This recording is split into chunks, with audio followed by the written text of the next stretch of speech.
Welcome to this week's Market Update, where we review what moved markets, highlight what drove our performance, and look ahead at the week to come. Let's start with Nvidia, which raised expectations for the entire AI investment cycle.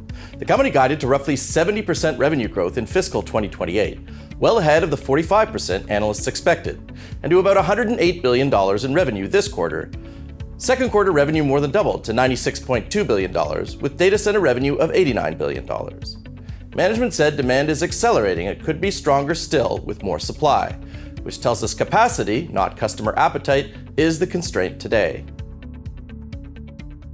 That confidence spread well beyond the chipmakers. Nvidia gained about 7.8% on the week, a widely followed software ETF rose 6.5%, and the Nasdaq 100 advanced roughly 1.1% against about 0.5% for the S&P 500.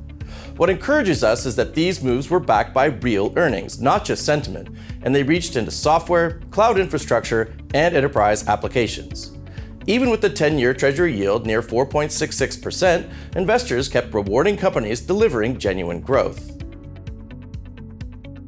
Salesforce showed what that looks like in practice.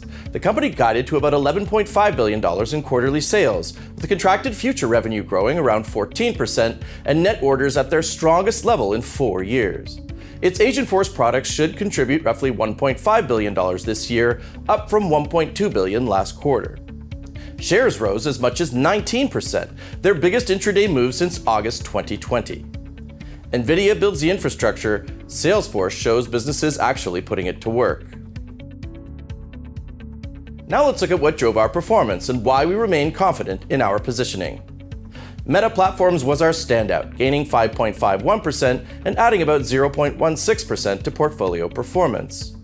Confidence returned to its core advertising business as analysts pointed to steady growth from AI-driven improvements, and an agreement with U.S. Attorneys General on August 26 cleared a long-running legal question at a cost the market saw as very manageable.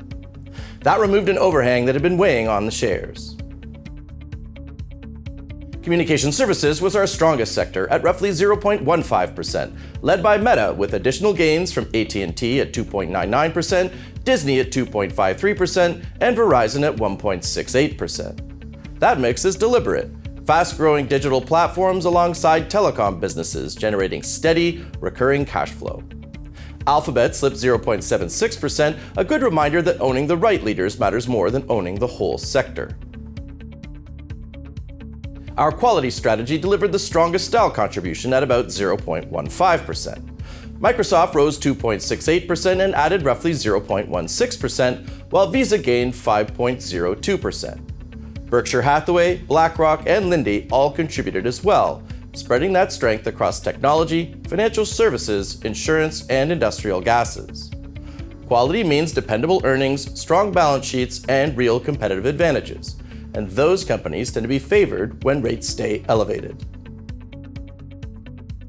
Looking ahead, here are the key events we're monitoring in the week to come. Wednesday brings the Bank of Canada's interest rate decision.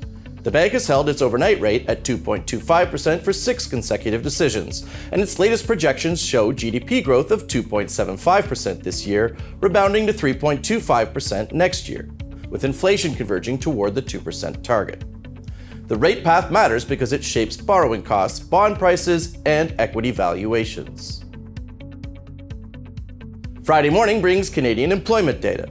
The most recent reading showed unemployment falling to 6.4%, the lowest in 2 years, with net employment up 75,100 against expectations of just 15,000. Participation rose to 65.1%, the highest so far this year.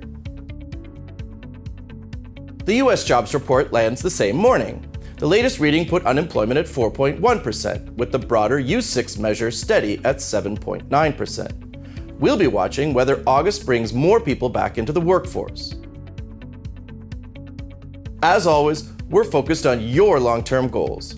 Thanks for joining us, and we'll see you next week.